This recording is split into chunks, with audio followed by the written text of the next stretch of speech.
Good morning students. आज हम करेंगे 26 चैप्टर अपना हिंदी का, जिसका नेम है वाक्य विचार। तो वाक्य क्या होता है, जिसको हम इंग्लिश में सेंटेंसेस भी बोलते हैं, कि एक शब्दों का समूह होता है, ठीक है, जिसको एक ग्रुप ऑफ वर्ड्स, ठीक है।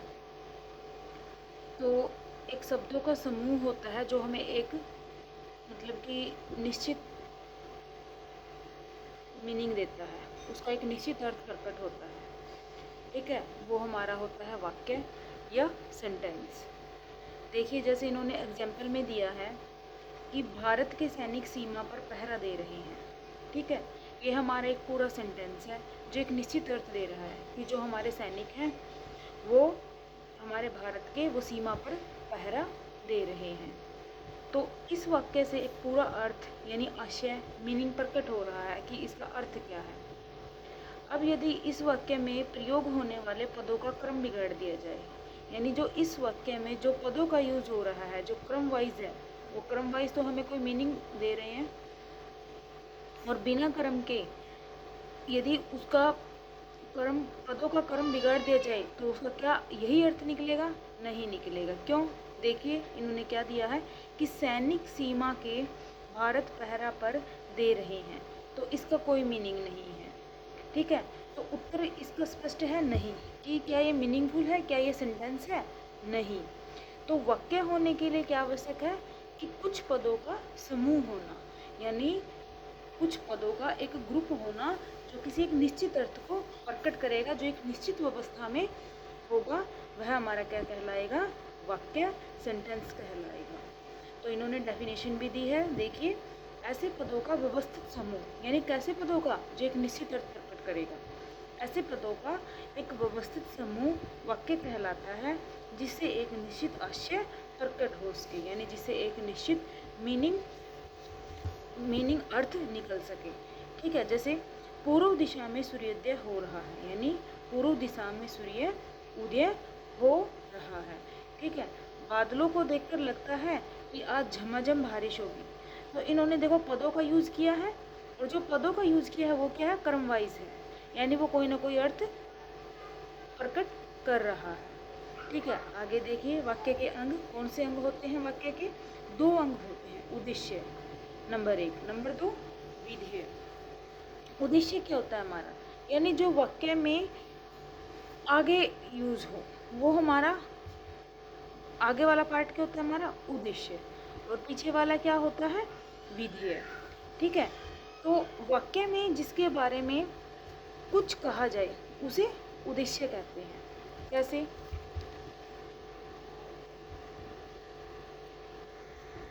कैसे कहेंगे? जैसे मोहन खूब मेहनत करता है, तो मोहन क्या है? उद्देश्य है हमारा। उसके बारे में क्या कहा गया है? कि खूब मेहनत करता है। तो खूब मेहनत कौन करता है? मोहन। तो मोहन क्या है? हमारा उद्देश्य है, ठीक है। राम का भाई श्याम मौज मस्ती करता है, तो मौज मस्ती कौन करता है? श्याम। श्याम कौन है? राम का भाई है। तो राम का भाई श्याम क्या है? हमारा उद्देश्य है, ठीक है। तो पहले वाक्य में मोहन के बारे में कुछ कहा जा रहा है, अतः यह उद्देश्य है। यानी जैसा कि इन्होंने डेफिनेशन में भी दिया है कि जिसके बारे में कुछ कहा जाए, ठीक है, जिसके बारे में कुछ कहा जाए उसे क्या कहेंगे? उद्देश्य कहेंगे। दूसरे वाक्य में राम का भाई श्याम उद्देश्य है।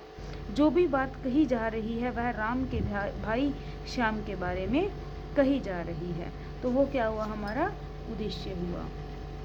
आगे देखिए, आगे हम विधेय के बारे में पढ़ेंगे। तो विधेय क्या है हमारा? कि उद्देश्य के बारे में जो कुछ कहा जाए, उद्देश्य के बारे में जो कुछ कहा जाए उसे क्या कहेंगे? हम विधेय कहते हैं। यानी जैसे इन्होंने फर्स्ट एग्जाम्पल में इस पेज पर यहाँ दिया था कि मोहन खूब मेहनत करता है, ठीक है। तो मोहन क्या था? हमारा उद्देश्य था। मोहन के बारे में क्या कहा गया है? कि खूब मेहनत करता है। तो यदि हम इसी सेंटेंस को विधेय में यूज करते हैं तो इसमें खूब मेहनत करता है, ये क्या है? हमारा विधेय है। यानी उद्देश्य के बारे में जो कुछ कहा गया है, मोहन के बारे में यहाँ कहा गया है कि वो खूब मेहनत करता है। आगे देखिए, तो ये थे इसके दो अंग थे, पार्ट थे, कौन से? उद्देश्य और विधेय। उद्देश्य क्या होता है कि जिसके बारे में कुछ कहा जाए, वो हमारा उद्देश्य होता है। और उद्देश्य के बारे में जो कुछ कहा जाए वो क्या होता है, विधेय होता है। ठीक है, आगे देखिए। आगे इन्होंने स्टूडेंट्स आप ये खुद उदाहरण पढ़ोगे। इन्होंने कुछ एक एग्जाम्पल दिए हैं, जैसे मोहन सोएगा, मोहन कल रात को नरम नरम बिस्तर पर सोएगा। तो पहले वाक्य में सोएगा विधेय है। ठीक है, क्योंकि मोहन के बारे में, किसके बारे में कहा गया है, मोहन के बारे में। तो मोहन क्या है, हमारा उद्देश्य है। सोएगा क्या है, विधेय। ठीक है, आगे देखिए। इन्होंने आगे वाक्य के भेद दिए हैं। ठीक है, तो वाक्य के भेद होते हैं हमारे दो तरह से। कौन कौन से? एक होता है हमारा रचना के आधार पर, एक होता है हमारा अर्थ के आधार पर। अब हम इन दोनों को एक बार नेक्स्ट पेज पर देखेंगे कि हमारे रचना के आधार पर कौन कौन से भेद होते हैं। तो रचना के आधार पर हमारे भेद होते हैं 3। कौन कौन से? सरल, संयुक्त और मिश्र, यानी सिंपल सेंटेंस और कंपाउंड सेंटेंस। ठीक है, और हमारा मिश्र, यानी मिश्र में क्या होता है, मिक्स होता है। जैसे कि सरल में बिल्कुल सिंपल जो सरल सेंटेंस लिखा होगा। ठीक है, संयुक्त यानी जो संयुक्त जोड़ करके बना है सेंटेंस, जोड़ से बना है। मिश्र में जिसमें मिश्रण होगा। ठीक है, इनकी आप डेफिनेशन एक बार देखें। जिस वाक्य में एक उद्देश्य और एक विधेय हो, यानी एक उद्देश्य एक विधेय हो, उसे हम क्या कहेंगे, सरल वाक्य कहेंगे। जैसे सफेद हंस मानसरोवर में विहार कर रहे हैं। सफेद हंस मानसरोवर में विहार कर रहे हैं, तो इसमें क्या हमारा एक उद्देश्य है, क्या है, सफेद हंस। और विधेय भी हमारा एक है, क्या है, कि मानसरोवर में विहार कर रहे हैं। तो यह हमारा सिंपल सेंटेंस है। तो यह कौन सा हुआ, सरल वाक्य। ठीक है, आगे है संयुक्त, यानी संयुक्त जो जोड़ से बना है, योग से बना है। कैसे? जिसमें दो या दो से अधिक सरल वाक्य किन्हीं योजक द्वारा जुड़े हों। योजक कौन कौन से होते हैं हमारे? किंतु, परंतु, लेकिन, ठीक है, क्योंकि, अथवा, एवं, और, ठीक है, तथा, इससे। जैसे जिसमें दो या अधिक सरल वाक्य किसी योजक द्वारा जुड़े हों, उसे हम क्या कहेंगे, संयुक्त वाक्य कहेंगे। जैसे वर्षा हुई और मोर नाच उठे। हमारा एक सेंटेंस ये भी बन सकता है कि वर्षा हुई, बस बात खत्म, वर्षा हुई। ठीक है, लेकिन ये संयुक्त के लिए किसके द्वारा जुड़ा है, किसी योजक का यूज हुआ है इसमें, और का। तो वर्षा हुई और मोर नाच उठे। ठीक है, आगे देखिए। मैंने बहुत कोशिश की किंतु काम नहीं बना। मैंने बहुत कोशिश की किंतु काम नहीं बना, किसके द्वारा जुड़ा है, किंतु द्वारा। ठीक है, मैंने बहुत कोशिश की किंतु काम नहीं बना। तो किंतु क्या हमारा एक योजक है जो दोनों सेंटेंसेस को जोड़ रहा है। तो यह हमारा कौन सा है, संयुक्त वाक्य। आगे देखिए मिश्र वाक्य। मिश्र में क्या है कि दो सेंटेंसेस का मिश्रण है, यानी एक वाक्य दूसरे वाक्य पर डिपेंड है। कैसे? जैसे इस एग्जाम्पल देखेंगे हम। महात्मा जी ने कहा कि अहिंसा परम धर्म है, कि अहिंसा यानी बिना हिंसा के, ठीक है, बिना अस्त्र शस्त्र के, परम धर्म है। तो यदि इस सेंटेंसेस को हम ये लिखें कि महात्मा जी ने कहा कि, आगे हम इसको खाली छोड़ देते हैं, तो हमारा कोई सेंटेंस नहीं बना। इतना पढ़ने के बाद इसके आगे गुंजाइश रहती है कि इसके आगे कोई ना कोई सेंटेंस जरूर होगा। ठीक है, तो क्या है, जो महात्मा जी ने कहा ये इस पर डिपेंड है कि आगे कोई सेंटेंस है कि अहिंसा परम धर्म है। कि एक प्रधान उपवाक्य है, जैसे महात्मा जी ने कहा, ये क्या है हमारा, ये प्रधान उपवाक्य है। और अहिंसा परम धर्म है, ये क्या है हमारा, गौण वाक्य है। ठीक है, तो एक प्रधान उपवाक्य मतलब कि गौण उपवाक्य पर आश्रित है, डिपेंड है। तो ये कौन सा हमारा, मिश्र वाक्य, यानी दो सेंटेंसेस का मिश्रण है। एक प्रधान वाक्य है और दूसरा गौण, डिपेंड होता है। आगे देखिए वाक्य परिवर्तन है, जैसे ये खुद आप करोगे, इसको एक बार रीड कर लेना। आगे ये हमने पढ़े थे अभी रचना के आधार पर वाक्य के भेद, अभी हम पढ़ेंगे अर्थ के आधार पर। तो अर्थ के आधार पर कितने भेद होते हैं? विधानार्थक। विधानार्थक में क्या है कि जब किसी वाक्य में किसी बात का होना या करना सामान्य रूप से पाया जाए, यानी कोई सिंपल सेंटेंस है, उसमें किसी काम का करना पाया जाए या किसी कोई बात का होना पाया जाए, तो उसे हम क्या कहेंगे, विधानार्थक वाक्य। जैसे स्वर्ण मंदिर अमृतसर में है, तो ये बात सही है, ठीक है, पंजाब में अमृतसर है और अमृतसर में स्वर्ण मंदिर है, ठीक है। तो किसी बात का होना पाया गया है ना, वो भी सामान्य रूप से, ना ही कोई मिश्रण है किसी चीज का, ना ही कोई संयुक्त योजक यूज हुआ है, ठीक है। तो ये क्या है, हमारा विधानार्थक वाक्य है। आगे निषेधार्थक वाक्य, यानी इसमें क्या है, नेगेटिव, नहीं का यूज होगा।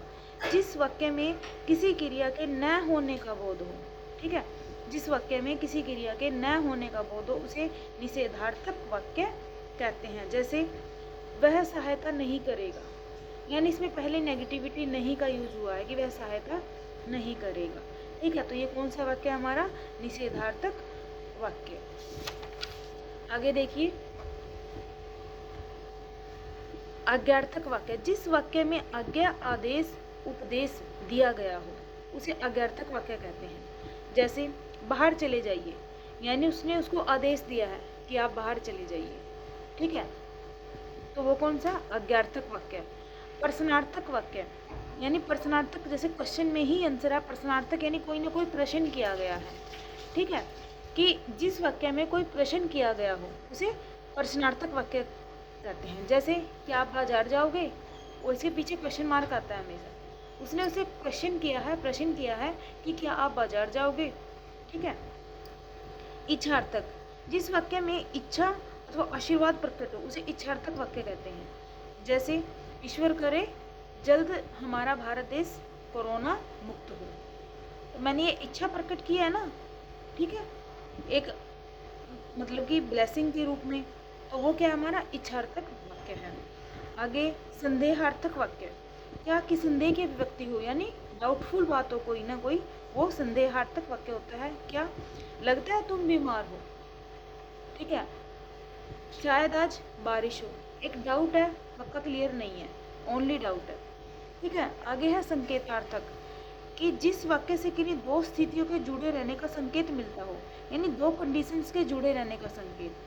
क्या, यदि वर्षा होती तो किसान खुश हो जाता, वर्षा होती तो किसान खुश हो जाता, ठीक है। तो दो स्थितियों का जुड़े रहने का संकेत मिला है, एक संकेत किया है कि वर्षा होती तो किसान खुश हो जाता, वो कौन सा, संकेतार्थक वाक्य। यदि मेहनत करोगे तो तुम अवश्य पास होते या तुम्हें अवश्य सफलता मिलती, ठीक है। आगे विस्मयादि बोधक, यानी विस्मय, मोशन से जुड़ा है ये, कैसे, जिसमें विस्मय, शोक, हर्ष, क्रोध, घृणा, इन भाव की अभिव्यक्ति हो, कैसे, जैसे वाह कितनी मधुर आवाज़, एक एंजॉयमेंट है कि बड़ी सुरीली आवाज़ है, मधुर आवाज़ है, जॉयफुल है, तो एक हर्ष का भाव है यहाँ पर, ठीक है। तो वो कौन से होते हैं, हमारे विस्मयादि बोधक वाक्य। तो स्टूडेंट्स, इसके हमने अभी वाक्य सेंटेंसेस की डेफिनेशन पढ़ी है, इसके पार्ट पढ़े हैं कि कौन कौन से पार्ट होते हैं, दो होते हैं, उद्देश्य, ठीक है, कि जिसके बारे में कुछ कहा गया है, विधेय कि उद्देश्य के बारे में कुछ कहा गया है, ठीक है, इसके दो पार्ट होते हैं। आगे हमने इसके दो तरह से इसके टाइप्स पढ़े हैं, कौन कौन से, कि रचना के आधार पर, ठीक है, तीन होते हैं रचना के आधार पर, कौन कौन से, एक सरल होता है, एक संयुक्त होता है, और तीसरा मिश्र होता है, ठीक है। अगला हमने पढ़ा इसका अर्थ के आधार पर, अर्थ के आधार पर कौन सा है, इसके 8 पार्ट दिए हैं इन्होंने अर्थ के आधार पर। ये विधानार्थक वाक्य, निषेधार्थक में यानी किसी क्रिया का काम का न होना, यानी वही नेगेटिव, आज्ञार्थक, हर्षणार्थक, इच्छार्थक, संदेहार्थक, संकेतार्थक और विस्मयादि बोधक, सभी के क्वेश्चन में ही आंसर है, ठीक है। तो स्टूडेंट्स, आप इनको एक बार करोगे और इसके क्वेश्चन आंसर मैं आप लोगों को व्हाट्सएप कर देती हूँ। Okay, thank you.